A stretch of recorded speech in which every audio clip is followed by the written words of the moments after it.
and particularly in the Lutheran church as a Black woman, where that isn't seen as often, I have to walk into my authority in that clothing.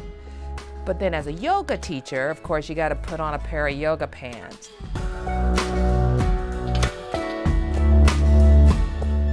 In Western culture, our exposure to the name Lolita comes from the book by Vladimir Nabokov called Lolita, which is about a pedophile. But this is completely unrelated to that book, and Lolita fashion comes from Japan. It was formed in the 90s, and it is a form of rebellion.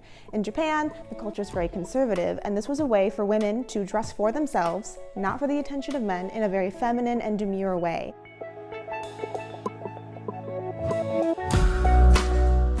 It seems like the same thing over and over again. It's this, you have to follow trend, obviously.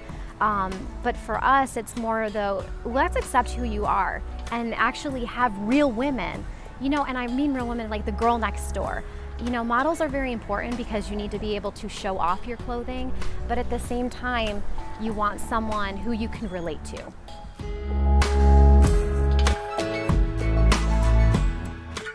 I believe that everything is frequencies, right? And I believe that people aren't even aware that they're vibrating on a low frequency.